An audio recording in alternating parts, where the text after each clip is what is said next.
Olá a todos, estamos aqui em mais um momento do nosso bate-papo, né? Aquele mesmo papo que a gente, normalmente, nós aqui temos no boteco, a gente trouxe para o online, já que a gente não pode se encontrar. E hoje estamos aqui reunidos, né? Eu, Jackson Rovina, que sou o CEO da UAX, consultor também. O Vinícius, também meu sócio aqui na UAX, também é consultor. Dá um oi aí, Vinícius. E aí, pessoal, tudo bem? E o Charles, falando lá de... Então, o Vinícius está lá de Curitiba, e o Charles lá de Florianópolis, e também nosso sócio e consultor também. Dá um oi aí, Charles. Olá, pessoal, tudo bem? Então, vamos lá. E eu estou falando de Joinville, está todo mundo em casa, já que a gente não tem outra opção, né? Então, estamos em casa nesse momento. Ainda, nesse momento, já estamos aí há mais de um mês de estado de emergência nacional, né, do nosso momento de Covid. E a vez passada, na nossa conversa, a gente falou um pouco sobre a reação imediata das empresas, os planos de contingência que, em grande parte, não existiam, né, a gente teve de reagir no braço, né, e falamos um pouco do momento que as empresas, muitas delas, têm condições de tocar várias coisas, não precisam se acovardar. Enfim, e agora falar um pouquinho sobre planejamento estratégico, tentar pensar naquela empresa que passou os últimos meses aí com longos trabalhos de planejamento estratégico, algumas levaram a equipe inteira para hotel fazenda, para hotel, para sala de reunião, sala de eventos, né? E tentou construir um clima diferente para achar novos caminhos para 2020, e de repente, a surpresa que a gente está vivendo agora. E aí, o que faz com esse plano estratégico, né? O que a gente faz? Abre a lata do lixo, joga fora? Ou fecha o olho para tudo que tudo está acontecendo e segue rodando? O que a gente faz com esse plano, né? A gente já passou um mês do início dessa situação toda, já teve as ações emergenciais iniciais, e talvez esse é o momento de começar a pensar como é que vai ser nosso futuro daqui para frente e qual é o plano que a gente vai executar. Será que ele é o plano integral que a gente planejou? Será que ele é um plano novo inteiro que a gente tem de criar? Será que a gente roda o ano sem plano? Ou será que a gente joga o plano fora, faz outro, ou então remenda o atual? O que a gente faz, né? A gente sabe também que tem algumas empresas que estão bombando, estão vendendo mais do que nunca, né? E não é nem por malandragem, né? Simplesmente porque estão em mercados muito consumidos nesse momento. O caso aí de materiais médicos, alimentação, né? Tanto a indústria quanto o varejo, todo mundo em casa, todo mundo fazendo compras, né? Teve um pico aí de abastecimento. Hoje mesmo conversei com um colega um cliente, né? Que atende grandes redes de supermercados. E segundo ele, que tem um olhar mais crítico na gôndola, ele falou que dá para perceber claramente a diferença da gôndola, mais produtos básicos, menos produtos elaborados, e uma tentativa de abastecimento de coisas básicas, né? E aparentemente algo que percebido em várias redes, né? Enfim, a gente tem do outro lado setores totalmente ferrados, que lógico que o comportamento vai ser totalmente distinto, né? São setores como de turismo, aéreo, automotivo, que não tem demanda, não tem cliente, né? E temos o pessoal no meio do caminho, né? Setor financeiro, setor de educação, eles têm alguma coisa, tem uma receita garantida, mas tem um trabalho para fazer aí, né? Então, então, nossa primeira conversa aí de hoje é para a gente tentar entender como é que vai ser esse futuro do ano, ou vamos rodar sem bússola, ou teremos alguma bússola, como é que vai ser isso? Quem é que dá o primeiro chute aí de como vai ser, né? Vinícius tá rindo lá, quer falar, Vinícius? Aliás, primeiro, antes do Vinícius falar, queria fazer o convite aí, como no momento que a gente está fazendo essa nossa conversa aqui, são 5 da tarde, a gente combinou, a gente tinha feito a vez passada às 11 da manhã, resolvemos fazer às 5 da tarde, porque a gente pode fazer um brinde, né? Então, cada um trouxe a sua bebida, né? E vamos fazer um brinde a esse momento aí, de que descobriremos caminhos para sair dessa, seremos mais fortes do que nunca, e será uma nova vida para todos nós, né? Então, um brinde a todos, e se não for para comemorar, que seja para chorar, né? Então, um brinde. Isso aí, conversa de boteco é assim, né? Temos que tomar alguma coisa e é a conversa que a gente sempre teve aí quando a gente se reuniu. Mas vamos lá, né? Dentro do que você falou aí, as empresas todas planejaram, criaram seus planos estratégicos, e sempre o plano estratégico, ele se dá, como você falou, né? Reúne todo mundo e vamos para um hotel fazenda, vamos para uma sala e vamos pensar a nossa estratégia de curto, médio e longo prazo. E sempre tem um viés, né? Quando você se junta lá, está imaginando que vai ser um bom ano, nós vamos criar uma ponte de crescimento, ou está imaginando que vai ser um ano ruim, o próximo ano, você cria subterfúgio para você passar por aquele momento ruim. Então, quando você se junta lá, sempre tem esse viés. Só que nós fomos pegos aí num ponto de inflexão, né? Todo mundo esperava um ano bom, estava tudo dizendo que ia ser um ano excelente, ia crescer, melhor ano dos últimos anos, e a gente entrou numa espiral aí negativa, né? Estamos falando aí de uma queda da economia em geral, aí na casa de 5% já se fala. Então, assim, as empresas todas estavam com planos, a maioria delas, né? Planos de crescimento, de ganho de mercado. E aí, né? A questão é como é que essas empresas criaram as suas estruturas para se prepararem para essas mudanças. Muitas não têm essa capacidade, essa agilidade de mudança de rumos, né? Estava todo mundo investindo, pensando, crescendo, criando planos de como eu vou conseguir mais mercado, vou conseguir mais lucratividade, e de repente não tem mais isso. Então, assim, em alguns mercados que não esperavam esse crescimento tão grande, vamos lá, supermercados, você citou aí, indústria de alimentos, foram pegas de calças curtas, né? Não consigo atender a alta demanda que veio repentinamente. Poxa, que falta de agilidade. Se você imaginava que ia crescer, cresceu mais do que esperado. E algumas que imaginavam que ia ter um bom ano, não, ao contrário, né? Os voos pararam, as aéreas estão todas paradas, indústria do turismo, os serviços em gerais. Então, assim, existe uma dificuldade das empresas em construírem estruturas, e construírem processos e planos capazes de ter essa agilidade de responder a essas demandas do mercado, né? Responder a esses eventos que o mercado traz. Então, esse é o grande desafio que se tem nos próximos anos. E aí, a pergunta que vem: vou ser disciplinado no plano que eu construí com outro viés? Construí lá no Hotel Fazenda ano passado, achando que ia bombar e agora não vendo mais nada. Vou ser disciplinado nisso? Ou não, eu vou ser mais ágil, vou abandonar, encostar isso aqui e vou montar um plano de contingência e me agarrar nas oportunidades ou minimizar os riscos que eu estou trazendo para o meu negócio? Essa é a grande questão do momento, né? As empresas precisam construir essa capacidade de contornar esses pontos de inflexão. Eu não vou falar como consultor, vou falar como consumidor, né? Então tem um risco aqui no que eu vou falar, porque eu não estou dentro dessas empresas. Mas a gente fica olhando essas empresas meio atordoado, né? Então eu tenho duas redes de supermercados que eu costumo usar e gosto muito delas. As duas são duas redes aqui de Santa Catarina. E as duas reduziram o horário de funcionamento. Eu estou tentando entender por que vão reduzir o horário de funcionamento num período que a gente tinha de ter muito horário de funcionamento, a gente tinha de ter mais horário de funcionamento para reduzir proximidade, né? Então a gente fica tentando entender.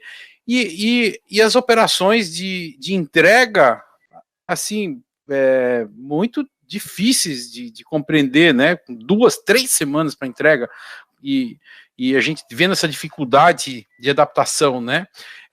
Vou pegar uma delas que eu costumo usar, tem experiência em várias cidades durante o verão aqui em Santa Catarina, no litoral, de operar 24 horas por dia, e aí elas fazem redução de horário.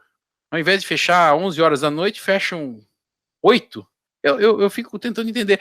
E aí fico tentando entender a estratégia dessas empresas, né? Qual que é essa estratégia, né? Um mercado que poderia estar contratando, que poderia estar aumentando a demanda, que poderia estar tocando no atendimento, né? A gente está indo para o supermercadinho aqui da esquina fazer compra, porque a gente conhece o pessoal ali e que eles estão conseguindo se ajeitar, contrataram 10 funcionários e estão lá de um mercadinho de esquina, de bairro, estão virando baitas de um supermercado por causa de entrega.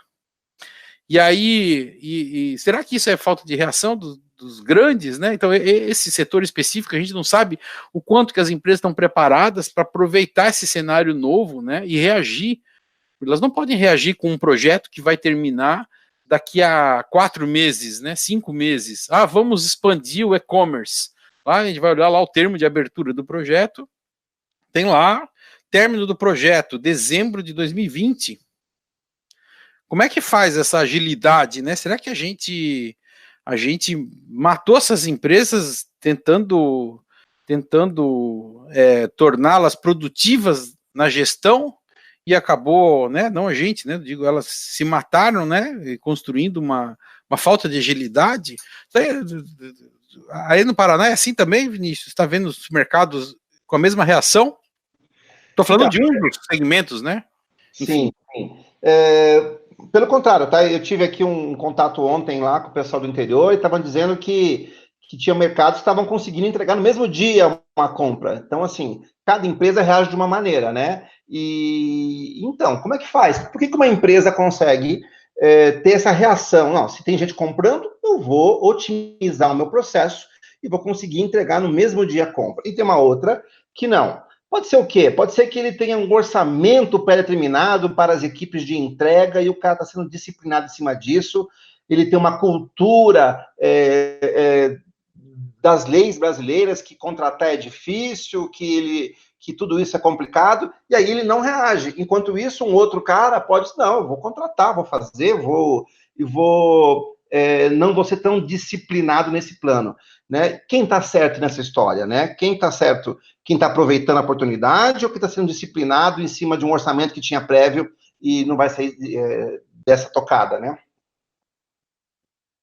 O Charles está falando aqui que é a Associação Catarinense de Supermercados que fez a barbeiragem de reduzir horários, Charles, é isso? Exatamente, daí eu te coloco uma outra coisa, né, Rovina? Vamos lá, você tem um plano estratégico. Aconteceu algo inesperado. Você vai tomar uma ação, só que para tomar essa ação, você pertence a associações, sindicatos e outros terceiros que te prejudicam, né? Ou não deixa você tomar ação. Daí, como você faz? Tem que driblar todo mundo, né? Mas ó, esses dois supermercados que eu tô falando são as duas maiores redes de Santa Catarina. Duvido que não tenha influência da associação, né? Tem. Tanto que um deles, eu acredito, era até o presidente, né? Era ele que colocava o presidente da associação, né? Enfim, mas vamos lá. A percepção que fica é que o pessoal quer tocar um negócio que está pujante e que, inclusive, a sociedade precisa de uma resposta mais adequada, né? Eu passei na frente, vi fila nos dois supermercados nesses dias e achei estranhíssimo, né?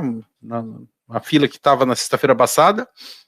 E, enfim, os supermercados estão sendo demandados e poderiam ter uma reação diferente para a sociedade e também podiam estar aproveitando isso, né, com e-commerce. Eu deixei de comprar por causa da fila, né, não me vi entrando naquela fila, eu vou esperar um outro horário e vou usar uma outra rede que vem lá da terra do Vinícius, né. O Vinícius, ele falou que lá tá tudo normal, porque o Vinícius é bairrista, ele acha que o Paraná as coisas funcionam melhor do que Santa Catarina, né, Vinícius? Nem é. Minha mãe que falou. Aqui eles proibiram a entrada de pessoas acima de 60 anos. E aí afetou minha mãe, né? Conversando com ela, e ela disse: não, vou pedir para a internet, eles entregam no mesmo dia aqui, ainda estão conseguindo entregar. Mas olha só, Rovina, olha os modelos de negócio. Tem um amigo que é dono de um restaurante e perguntei para ele como é que estava. E ele falou: está maravilhoso, nunca vendemos tanto. Eu falei: poxa, mas como? Sim, cara, ele usa a estrutura do iFoods ou do Uber e ele entrega, ou seja, ele tem uma elasticidade de negócio muito grande. Né? Para ele, quanto mais vender, mais ele tem capacidade de entrega, porque é ilimitado quase que a capacidade de entrega dele. Então, ele é diferente do modelo do supermercado, que tem a sua equipe, a sua Kombi de entrega lá, tal, é diferente, né? Então, tem que montar, as empresas têm que pensar em modelos de negócio que tenham elasticidade, né? Esse meu amigo tem uma churrascaria, ele consegue, então, aumentar a entrega atendendo o mercado de forma muito rápida, né? Para ele quase não sente, ele só tira pedido e chega moto para entregar lá. Então é um novo modelo que a gente não está acostumado, né? Organizações exponenciais nunca foi um modelo válido para empresas físicas, né? Agora a gente está vendo que está menos física, né? Será que a gente está conseguindo aproveitar isso? Essa é a grande dúvida, né? Agora a gente pode pegar o lado oposto, né? Pegar o Charles está com camisa azul aí. Charles, já se imaginou como presidente da Azul nos dias de hoje? Que diabo que tu vai fazer com um plano estratégico se você for o presidente da Azul? Numa situação como essa, né? Então, a Azul é a empresa aérea brasileira que tem a maior capilaridade, né? Ela tem mais de 100 cidades no Brasil, né? E ela está hoje com 90% da sua frota parada, sem sair do chão, né? Mas, aproveitando ali sobre o presidente da Azul, estava lendo uma entrevista que ele deu esse final de semana, e todo mundo sabe, o presidente e o fundador é o David Newman, né? Que é um super empreendedor na aviação, né? E ele falou que esse não é o pior momento dele. O pior momento dele foi no 11 de setembro, que 2 dias depois do 11 de setembro estava programado o lançamento do IPO da JetBlue, que foi a primeira empresa que ele criou, né?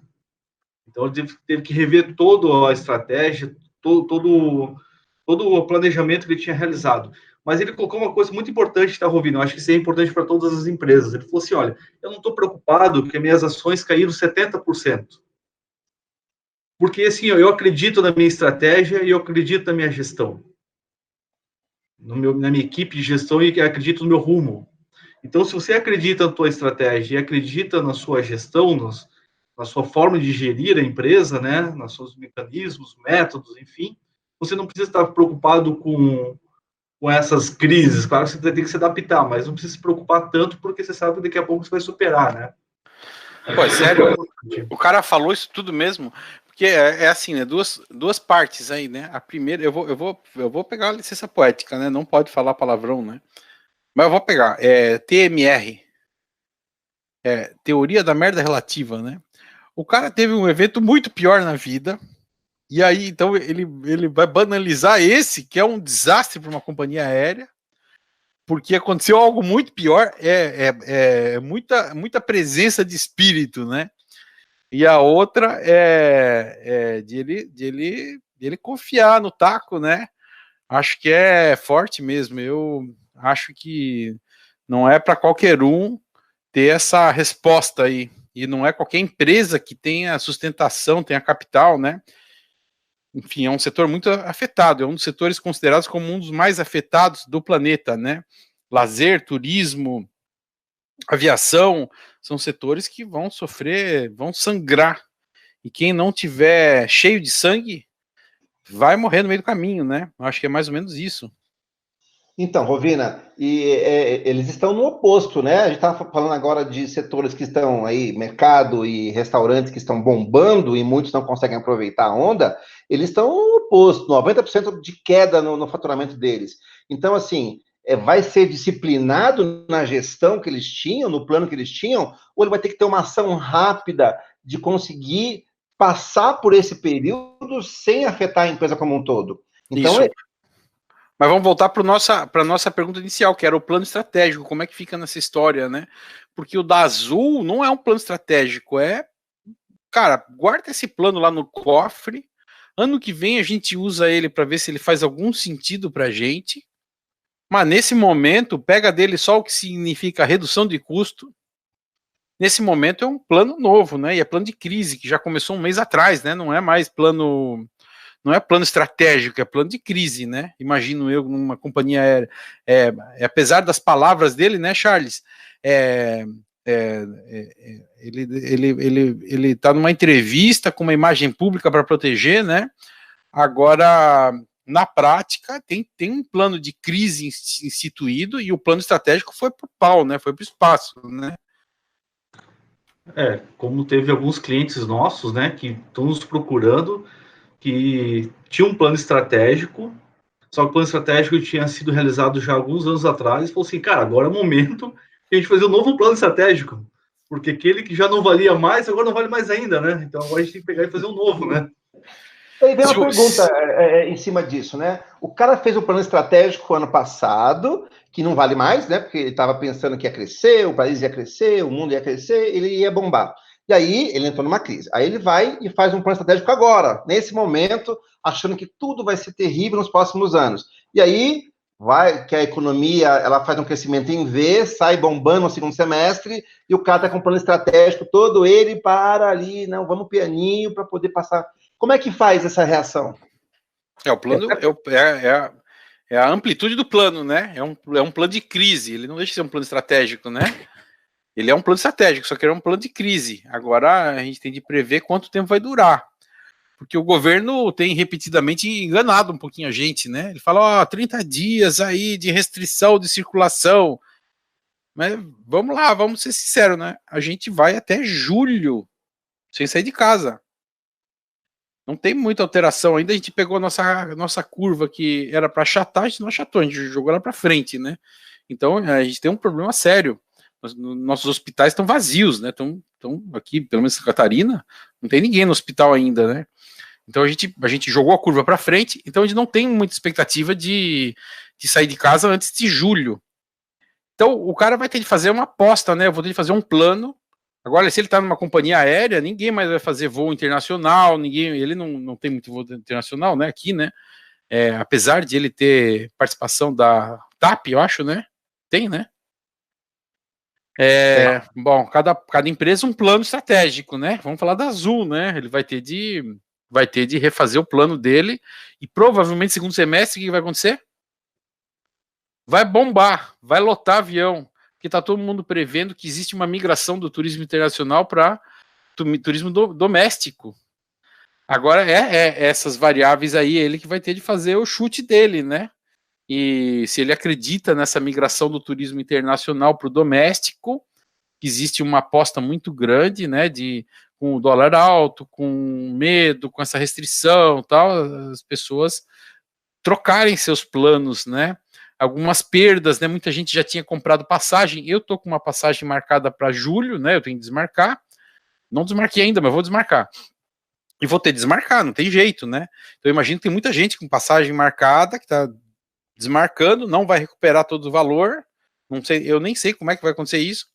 E enfim, vai ter de planejar alguma coisa mais light aí, né? Vai fazer um turismo mais local, mais próximo, vai ter o Nordeste, né? E acho que vai ter algumas coisas assim. E agora, para ele, então, ele vai fazer o plano estratégico dele. O que ele considera? 6 meses de desgraça e 6 meses de bonança? Acho que sim, acho que esse é um cenário que ele vai ter de fazer uma aposta, né? Agora, o supermercado, qual é a aposta dele? Pô, temos até julho, pelo menos, e depois vai continuar isso. E tem mais, né? No supermercado ele podia pensar o seguinte: olha, as pessoas descobriram que dá para comprar pela internet, não sabiam. Olha que barato. Nós temos de lançar tudo na internet, né? Não é isso que um supermercado tinha de fazer agora? Concentra recursos todos nisso. Então tinha várias frentes. Agora ele vai falar o seguinte, cara, concentra recurso em e-commerce, em venda pela internet, entrega, e-commerce e tudo isso, né? Porque isso vai estar no coração das pessoas. As pessoas vão ter memória desse momento, desse fato, né? Então acho que a gente está vendo aí algumas mudanças de modelo, de formato, né? Agora tem setores que continuam com alguma receita garantida, financeiro, educação, né? Educação formal, né?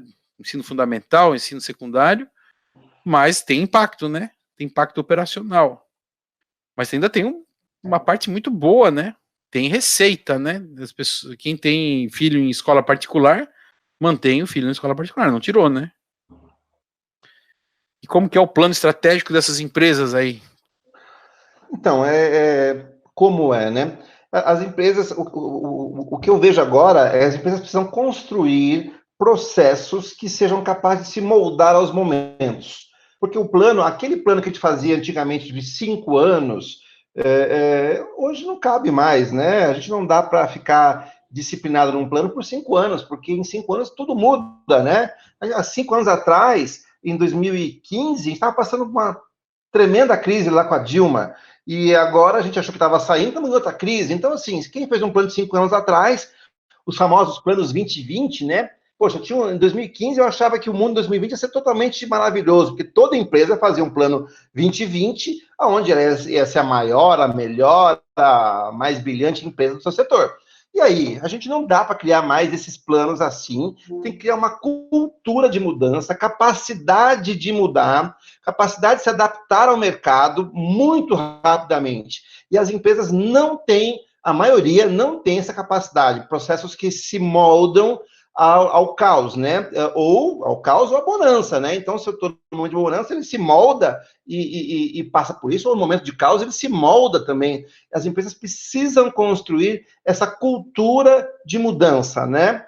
É importante, principalmente em uma crise como essa, isso faz com que se torne possível essa mudança, né? É possível a gente fazer a mudança para criar um ambiente de mudança dentro das empresas. Tá, mas ó, esse assunto é outro já, né? Que a gente já está falando de o novo jeito de planejar, de fazer planejamento estratégico, né? Mas e o ensino, o que faz? Porque ele tá bem, ele tá com dinheiro, tá com faturamento. Ô, Charles, ensino fica como tá, toca pau no plano, joga fora ou começa outro novo? Então, área financeira, né? Banco. Então, o ensino... Vai lá. São dois segmentos bem interessantes, né? O ensino tem... Se é um ensino muito mais voltado para a escola, né? Para ensino até educação fundamental, infantil, esses caras, tudo bem, eles têm um faturamento praticamente garantido com as mensalidades, né? Mas eles têm uma outra questão que é muito importante para eles, é que os alunos estão parados, né? Eles vão ficar parados até 31 de maio. O que eles vão fazer para os alunos, né? Tem um monte de pai que está reclamando que a escola não se preparou e está metendo pau neles, falando assim, olha, eu estou insatisfeito com vocês. Nós estamos ficando loucos em casa, né? A gente está ficando louco em casa, né? Não, e a escola é uma escola tradicional, imagina, uma escola tradicional, que não tinha uma transformação digital, que não utilizava, como que faz isso? Né? Como que ela realmente consegue agora rapidamente se adaptar ao meio? Sendo que tem um risco muito grande de perder uma boa quantidade de alunos, né? Porque tem outras escolas que estão dizendo que estão conseguindo se adaptar, né? Olha que interessante, Charles. Desses dois setores que a gente falou, educação e financeiro, são dois dos setores mais conservadores que nós temos no mercado, né? Dois setores mais lentos, assim, vamos pensar que o financeiro, ele parece rápido, mas ele é rápido porque ele bota muito dinheiro nas coisas, mas ele não é rápido, né? Ele é conservador, ele é lento, ele tem mudanças sutis, né? Consistente, mas sutis, né? E ensino é muito conservador, né? E com os últimos anos aí a gente passou a ver alguma velocidade nova que justamente agora está sendo percebida. Aquelas universidades que foram compradas são as que estão numa velocidade diferente na reação aí com esse momento, né? As dos grandes fundos aí, é a percepção minha que eu estou vendo, né? Mas esses caras também não estão conseguindo executar o planejamento estratégico, né? Ou estão? Então, eles pararam, né? Porque essas universidades pararam, né? Não tem mais, tá fechando mais curso, né? Eu mesmo estou matriculado em uma delas, não dessas aí, né? Estou matriculado no curso da ESPM e parou, né? Não prosseguiu, né? Agora, então não sobrou ninguém, né? Porque a gente falou que aquelas que estão bombando tem de refocar ou em entrega, ou em e-commerce, ou em nível de atendimento, alguma coisa assim. As que estão ferradas tem de rever toda a sua estratégia para reduzir custo, para segurar as pontas, proteger o caixa, né? As que estão mais ou menos estão tendo de se adaptar também, como é o caso da educação. Então, o nosso plano estratégico foi pro lixo, não foi? Ninguém tinha um plano para isso, né? Ninguém planejou esse momento. Claro. Não, ninguém planeja a contingência, né? Ninguém planeja o que tem risco de 1%, né? Assim, quando a economia estava caindo, caiu 1, caiu 3, caiu mais 3, todo mundo está vendo que o viés é de baixa, o cara faz um plano ali para o viés de baixa. Mas o viés era de alta. O cara não fez, ninguém fez plano para baixa, né? A não ser que o cara tá lá sofrendo com os concorrentes, etc. Mas quem estava no padrão de mercado, o cara fez viés de alta. Então, nenhum desses planos com viés de alta agora servem para esse momento. Então, a gente chegou à conclusão que o plano de ninguém mais serve. Então, a nossa solução será um mundo novo, com planos ágeis. É isso que você falou antes, Vinícius, que você começou a falar e eu voltei para a educação? Eu acho que é isso. Eu acho que tem que montar um plano. Primeiro, um plano de contingência. O plano estratégico põe no cofre, como você falou. Um plano agora de contingência, um plano agora de solução de contorno para a crise. Vai acabar ali em julho, agosto. O vale da crise vai acabar ali em julho, agosto. E aí ele tem que montar um plano para sair dessa crise, mas criar uma capacidade interna de adaptação, porque vai que não sobe tão rápido, vai que cai de novo. Então, as empresas têm que entender que não dá para fazer planos só no viés, né? Viés de alta, viés de baixa. Ela tem que criar uma capacidade, o seu plano tem que prever essa capacidade de adaptação ao mercado. E como é que é esse plano se a gente tem tudo anual? Como é que a gente sempre sincronizou orçamento com plano estratégico? Aí o nosso plano estratégico, ele exige investimento para poder ser executado. Só que o nosso investimento, ele tem uma base anual de planejamento. Os contadores, de forma geral, né, me perdoem os contadores, já vi várias exceções, né, eles não abrem mão, né, de conseguir, faz parte da governança da empresa, entregar um CAPEX, um OPEX, né, 2 peças aí de planejamento anuais, né, e dá muito trabalho refazer isso no meio do ano. Então, a nossa governança de custos, de orçamento, ela vai puxar esse plano para ele não mudar. Agora, nesse momento, a gente está falando de crise. Então, crise, a gente abre tudo, né? Abre o CAPEX, né? Corta tudo, suspende tudo. O OPEX, ninguém contrata mais nada, já foi tudo para o espaço, né? Então, a gente começou um plano de crise, que está lá a diretoria toda reunida e aprova tudo na unha, né? Agora, nosso momento novo de planejamento, como é que vai ser? A gente vai desvincular o orçamento e como é que fica essa governança, né? Orçamento junto com ou o orçamento vai ser diferente, né? Ou o plano vai ser diferente. Como é que é para flexibilizar um negócio que não é flexível? A gente construiu um monte de coisa inflexível, e aí qual que a gente começa? Vamos lá. O que impede o mercado, como você falou, que está entregando compra com 15 dias, o que impede ele a reagir rapidamente, a contratar aí pessoas para poder separar as compras e entregar? O que impede ele? Primeiro, uma cultura dele, não, espera um pouquinho, não vou contratar, não vou fazer, eu tenho um orçamento para seguir, não é bem assim, vai que amanhã não tem essa demanda, que eu vou fazer o quê com as pessoas?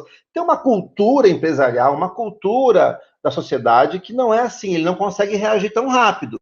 Ele está seguindo um plano, seguindo um orçamento, seguindo o que ele conhece de cultura de contratação no nosso mercado, de leis, etc. E isso impede ele a reagir muito rápido. Porque seria fácil resolver a questão, né, de entrega aí, se tem demanda, poxa, eu conseguiria ofertar rapidamente isso. Mas essa cultura não permite ele, essa cultura de orçamento, quadradinho, isso veio, nós estamos herdando essa cultura de orçamentação anual, de departamentalização, de planejamento de longo prazo, a gente herdou tudo isso, né? E talvez essa herança de gestão que nós recebemos, ela não caiba nesses momentos que nós temos crises tão grandes como essas, né? É uma crise ímpar na história, não tivemos nunca algo nesse sentido. Então, esses métodos recebidos, herdados, talvez não caibam nesse momento, são métodos mais para momentos perenes, né? Para momentos que não tinham tanta oscilação. Para esse momento, nós temos que construir uma capacidade organizacional de reação não tão quadrada como esses métodos traziam. Então, talvez o orçamento tenha que se adaptar a esse tipo de coisa, um orçamento mais que se movimente junto com o mercado do que um orçamento travado anual. A gente tinha de fazer igual lá, o Charles vai lembrar disso, 2001, não, o Charles é novinho, né, Charles? Não tem esse tempo todo, né? 2001, 2002, eu lembro, eu era gerente de desenvolvimento de sistemas, né, na minha vida passada, hein? Minha outra vida, eu era de sistemas, e era gerente de desenvolvimento, e eu lembro que eu recebi a revista Software Development Magazine, primeira na capa, escrito lá, né, o Manifesto Ágil. E aí eu lembro que eu li e falei, puta, olha só, um monte de desenvolvedor puto da cara com os analistas mandando neles. E aí depois o Ágil se configurou no que a gente conhece hoje, que é um caminho irrefutável, né? A gente não tem mais como negar o Ágil em projetos, né? Mas nós vamos ter que fazer isso, o manifesto da estratégia ágil, não é? Temos de achar uns signatários aí e dizer, olha, não, estratégia não pode mais estar vinculada com orçamento, não pode mais ser anual. A gente não pode mais imaginar que dá para prever o que agora em setembro, que a gente normalmente começa a fazer o planejamento em julho, agosto, setembro no máximo, né? Quem começa em setembro só entrega em março, né? Estratégia. Que é comum também, orçamento também, né? O cara já está lá em março, entrando em abril, aí alguém conseguiu aprovar o orçamento, né? Mais ou menos assim. E a estratégia junto, né? Vamos seguindo aí para ver o que acontece no ano. Aí, conforme as coisas acontecerem no ano, a gente vai dizer se a estratégia está certa ou não, se pode seguir ela ou não, se pode gastar ou não, né? Então, a gente acho que está com maus hábitos. E aí, a gente, na virada de ano, a gente vê isso em muitos clientes nossos, né? Você tem de ressubmeter os projetos que estão virando o ano, que estão fazendo troca de ano.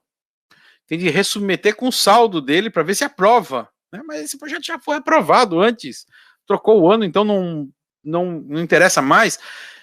Enfim, então tô fazendo aqui, o que vocês acham? Vocês assinam comigo aí um manifesto da estratégia ágil e vamos começar a desvincular do orçamento, transformar isso num negócio mais dinâmico, que a gente troca, a gente pode parar um final de semana assim e falar assim, vamos trocar a estratégia porque caiu um avião na nossa fábrica e temos de fazer outra coisa. Então, quem assina comigo aí, ó? Então, Rovina, vamos lá, né? Só tem algumas coisas que eu acho que é bem importante colocar, né?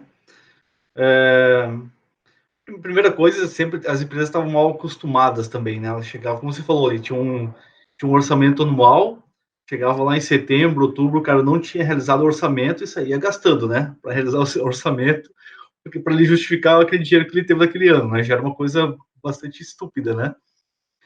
E outro ponto que você coloca relacionado ao ágil, mas também assim, é um ponto bem importante para ser levado em consideração, é o trauma, né? Quanto que isso vai dar um trauma nas empresas, né?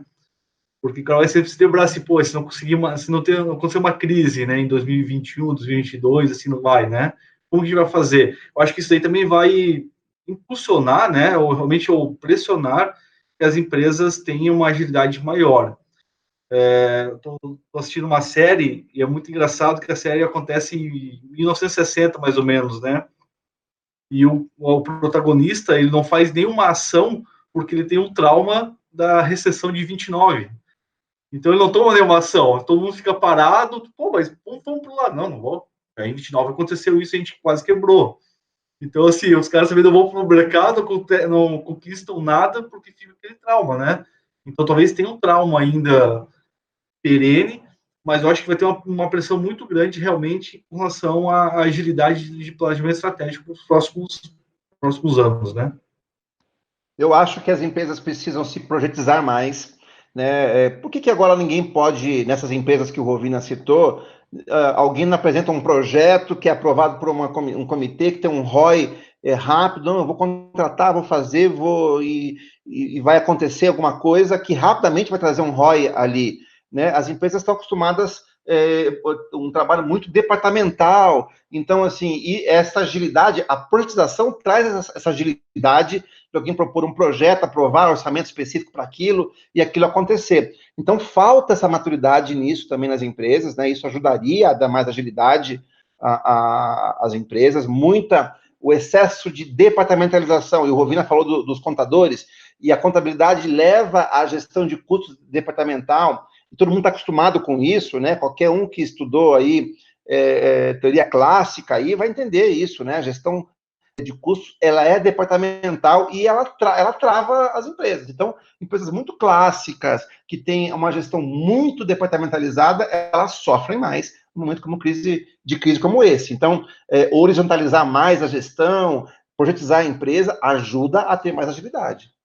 Ó, ninguém assinou comigo o meu manifesto da estratégia ágil. Vocês falaram um monte e não assinaram, hein? Não assinaram. Eu quero saber se vocês assinam. Não, assinamos, claro. sem pressão, né? Eu sou agilista desde pequenininho, ouvindo. Louco. Scrum Master Certified. Brincadeira. Deixa eu pegar esse gancho aí, do Vinícius voltou no contador, né? Uns anos para cá a gente tem falado, isso não é novo, isso já tem acho que 20 anos aí, eu não sei qual é o tempo disso, qual é a idade, mas o orçamento base zero, ele é uma prática orçamentária ou é uma prática de gestão estratégica ágil, né? Se a gente montar o nosso BOC, não tem BOC, né? Porque o ágil é com princípios, né? Mas se a gente usar os nossos princípios, a gente declarar nossos princípios ágeis, né? Nós vamos incluir lá que o projeto não pode estar numa base de longo prazo, ele tem que ser aprovado separado. Eu não posso colocar isso como um orçamento pré-aprovado para o cara gastar como que é, né? A gente tem que ter esses fóruns para aprovar projetos. Aí eu acho que o orçamento base zero entra nisso, né? Ele está com uma prática ágil de estratégia, Vinícius, ou não? Você já trabalhou com orçamento, né, em banco e tudo, né? Em empresa grande, né? Sim. Anda junto, né? Quando eu falo projetização, ela anda de mãos dadas com o ABZ, né? Com o orçamento base zero. Então, assim, eu tenho aquele orçamento só para o meu dia a dia. Ok, o gestor daquele departamento, ele só tem aquele orçamento para viver, né? Agora, tudo que ele tem de reação ao mercado, de melhoria ou de ação para reagir a qualquer evento, isso tem que ser aprovado num comitê rápido, e o orçamento vem e o orçamento vai. Então, isso traz agilidade para o negócio, né? Então, é uma prática que muitas empresas tradicionais ainda não enxergaram como uma prática de mercado, né? Charles, ajuda aí, Então, o nosso manifesto da estratégia ágil prever coisas como uma visão de longo prazo, mas o plano de execução é de curto prazo, enquanto minha capacidade aguentar, né? Porque eu não preciso ficar planejando o que eu vou começar a fazer em setembro do ano que vem, né? Não faz muito sentido, né? A gente deveria imaginar, né? Que a gente pudesse reescrever o nosso plano num final de semana. Essa seria uma visão bacana, né? Para um plano estratégico ágil, né? Imaginar que seja possível reescrevê-lo num final de semana. Enfiar todo mundo num hotel fazenda, ou num canto, ou numa sala, ou na internet, e a gente refazer o plano estratégico num final de semana. É legal, né? Uma visão dessa, não é? Exatamente. E quantas vezes for necessário durante o período de tempo, né? Por exemplo, se a gente pegar esse a situação atual do Covid-19, toda semana tem informações, né? Ninguém sabe o que fazer, né? Porque nem o governo sabe o que faz, né? O governo estadual manda fazer uma coisa, o federal faz outra, o municipal faz outra, né? E o cara fica nessa... Rever plano sem mimimi, né? Exatamente. Lá, mandamento novo. Rever plano sem mimimi, ou seja, eu não tenho apego, desapega. Aquele meu plano, ele não é mais bom, a gente cancela e começa outro no lugar, não é? Então, vamos lá, que mais? Que sentido faz a Azul ter um plano que ela vai abrir 10 novas cidades em 2020, comprar 20 novos aviões esse ano e vai melhorar o EBITDA dela em 10%? Esse plano não existe, esse plano hoje é uma peça de ficção, né? O mercado não permite que ela faça isso, né? Então, assim, ser disciplinado nesse plano não faz sentido algum. Isso deveria ter um princípio ali dentro que ele deveria aprovar isso a cada momento, né? Vamos comprar os 20 aviões que estavam previstos esse ano? Vamos abrir 10 novos destinos? Não faz sentido. Então, essa é a agilidade, né? Mas você concorda que se eu passei 6 meses fazendo plano, comecei em julho, para entregar ele em janeiro, e no final de janeiro a gente não liberou porque a gente queria ver o que ia acontecer no ano, liberou só em março, em abril. Como é que a gente vai refazer isso em um final de semana? Não refaz, né? Então, acho que outro mandamento, olha lá, ó. Depois tem que rever a gravação aqui para a gente anotar os mandamentos todos, né? Nosso planejamento, ele é ongoing. Ele é contínuo, né? Significa que a gente continua fazendo inteligência competitiva, análise de ambiente, análise de SWOT, análise disso, daquilo, plano de contingência, análise de risco, mercado. Isso tudo é contínuo, não é? O que é um momento que cabe no final de semana é decidir as ações que estão sendo continuamente analisadas. Eu consigo botar todo mundo no final de semana para analisar ações. Mas se eu estou fazendo continuamente essa análise de ambiente, como um ato, né, ongoing, né, aí eu consigo. Então, o nosso plano estratégico, ele é ongoing. E eu tenho momentos para fechar um pacote de execução. Não parece legal isso? Super. E o que é permanente nisso? A empresa, então, ela é totalmente etérea? Não, né? O propósito, a missão dela continua perene. Ela tem um propósito maior que rege. Mas as ações aqui, elas são mudadas a cada final de semana, pode ser mudadas, né? Então, vamos lá, nós temos que fazer um apelo, né? Passe essa mensagem para um contador. Porque quem é capaz de estragar isso tudo é o contador. Ah, certeza. Não é? Porque o contador vai falar assim, não, nossa governança, o conselho nos exige isso. Então, passe isso para um contador e para um conselheiro, né? Porque as governanças corporativas, através dos conselhos, e os contadores, eles querem esse plano anual, eles querem dizer onde vai gastar, como vai gastar, no que, eles querem a lista de entregas, né? Tô até vendo aquela semanada, né? A gente dá 2 semanas para o pessoal abrir uns planos sintéticos aí de projetos para dizer como vai gastar o dinheiro, uma missão impossível, né? Em 2 semanas, dizer como vai gastar lá alguns milhões de reais em planos, né? O pessoal vai inventando coisa, vai arrancando o projeto velho que não passou, que estava na gaveta e requenta e muda umas palavrinhas para agora poder pontuar, né, nos critérios e aí essa coisa é tão repetitiva que a gente enjoa até de tanto ver isso, né? Que discurso antigo, tudo isso é antigo, isso é um velho mundo. Você pegar uma startup que ganhou 10 milhões aí de aporte, você acha que ele vai ficar nessa governança, etc., nessa aprovação? Ou ele muda de rumo a cada mês, testa ali uma hipótese e aquela hipótese não vinga para o produto, ele muda para outro lado? Não tem tanta rigidez assim, né? Eu acho que o mundo hoje não permite tanta rigidez assim. Acho que a gente tem 2 mundos aí. O mundo da startup, que foi inundada de dinheiro, recebeu 10 milhões no comecinho, daqui a pouco recebe 100 milhões. Ela sabe que ela tem de gastar esses 100 milhões, mesmo que ela jogue fora 40 milhões dos 100, mas ela tem de arriscar, porque ela tem uma expectativa de crescimento que depende, né, do uso desse dinheiro, mesmo que não seja produtivo. E a gente tem do outro lado uma empresa clássica, conservadora, tradicional, que não tem como jogar fora 40%, 60% do seu orçamento. Não pode. Ela precisa ter segurança de onde está investindo, ela não tem como jogar fora esse dinheiro. A startup que recebeu 100 milhões, ela joga fora porque ela precisa fazer isso. Porque se ela tiver de ter certeza de como aplicar esse dinheiro, ela não vai chegar na valorização que ela precisa e que ela prometeu para o acionista. Então a gente tem 2 mundos aí bem diferentes, que seguem 2 modelos de investimento muito distintos, mas que um ensina uma coisa diferente para o outro, né? Até que saiu recentemente, não sei se vocês conhecem esse termo, né? A gente tem os unicórnios, agora apareceu o movimento das zebras, né? Que são as empresas que são mais cautelosas, elas são startups, mas que querem construir um resultado pela geração operacional delas e não só pela valorização delas no mercado, né?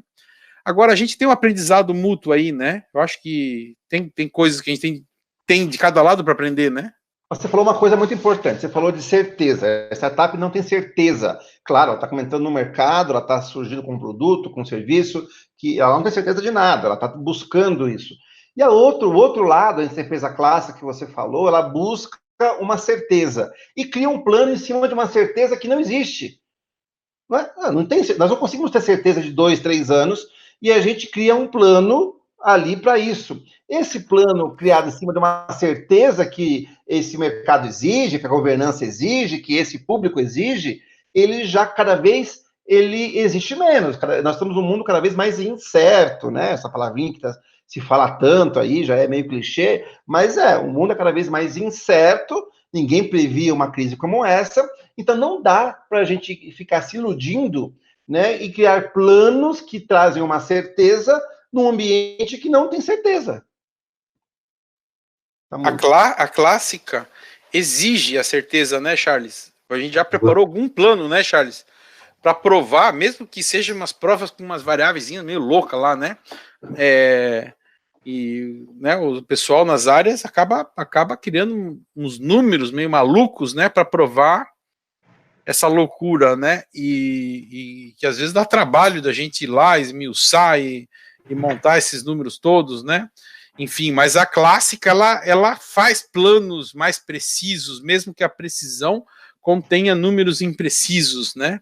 Mas no final ela tem um número lá, né? A TIR desse projeto é de 28,73% ao ano, né? Tem um número, ele tem uma precisão, né? Vamos comprar no meio aviões e vamos ter uma TIR de 28%. 28,73%, baseado numa receita de 47.380 mil reais, né? Enfim. Exatamente. E além disso, né, daí tem um outro ponto que também tem um lado do cliente, né? Porque, vamos lá, falando isso um pouco do setor financeiro, os clientes eles estão num período de incerteza, ou também investidores, tá? No período de incerteza, eles migram das empresas onde tem maior risco, que são geralmente as empresas mais novas, né? Para as empresas mais tradicionais, né? E os clientes também é a mesma coisa. Sim. Então, assim, por que eu digo isso que é meio louco, né? Porque, assim, nos períodos de instabilidade, o jogo parece que fica um para o outro, né? Então, quem tem clientes muito mais voltado para empresas mais novas, mais inovadoras, talvez vai migrar para as empresas mais clássicas, porque, teoricamente, ela tem uma segurança maior, que é demonstrado para o cliente, né? Sim, é uma possibilidade. A gente está vendo isso em alguns setores, né?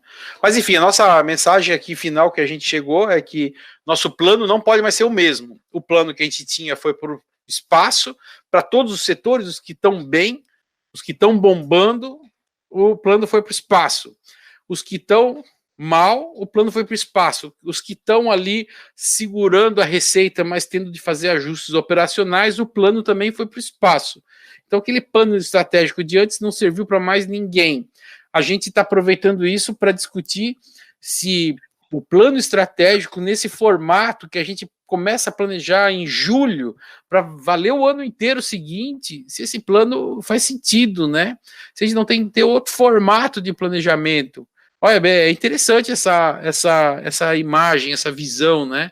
E que a gente tenha de pensar que a gente não consegue falar de plano enquanto a gente tiver uma governança que nos segura, que diz que é obrigatório você dizer como vai gastar no centavo e a soma tem de bater nisso no ano que vem, senão eu não aprovo. E que ainda segura 3 meses do ano seguinte. Olha, tem tantas variáveis aí que parece uma loucura, né? E então eu acho que existe uma necessidade de vamos aproveitar esse momento, né, que a gente está tendo essa volatilidade do nosso ambiente para pensar que esse nosso pacto de orçamentos não está certo, né? Ele já não estava antes, porque já não estava funcionando. A gente já não estava enxergando esse pacto bem, né? E agora muito menos, né? Agora parece que fica mais evidente ainda que o nosso pacto devia ser um pouco diferente, ele tinha de ser ágil. E eu acho que essa é a nossa meta. A gente tinha que fazer uma boa revisão de plano num final de semana. Mas a gente só faz isso se a gente tiver todo mundo na mesma página e essa leitura dessa página estiver sendo feita durante todo o ano, né? Esse nosso trabalho de inteligência competitiva, de análise de ambiente, análise de mercado, de marketing, de posicionamento, ser feito durante todo o ano. E aí, de vez em quando, a gente faz uns momentos de sincronizar onde a gente vai gastar nossa energia. Se a gente tivesse um ambiente assim, qualquer crise dessa, a gente vai lá e repactua tudo, né? Isso parece uma mensagem interessante para a gente pensar. Será que esse comitê de crise que muitas empresas criou nesse momento, muitas empresas criaram nesse momento, ele não deveria ser um comitê permanente de investimentos e de estratégia, né? Parece fazer muito sentido, né?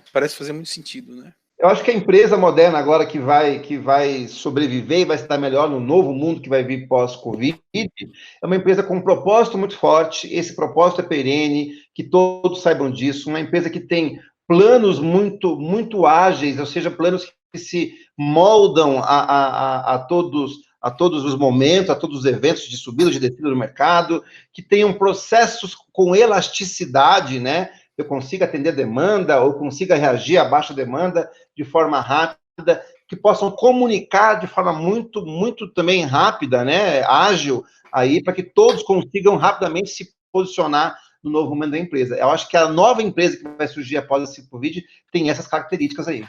É verdade, eu acho que tem essa mescla aí, né, do mundo novo, do mundo velho, alguns movimentos que já surgem, né, nosso colega aí, o Anderson, aí de Curitiba, que está com a Go New aí, vendendo essa mensagem, né, explicando essa mensagem de uma governança mais leve, né, algum controle, né, mas muita velocidade. Eu acho que isso tudo está explodindo aí para a gente, né, acho que é bem interessante mesmo.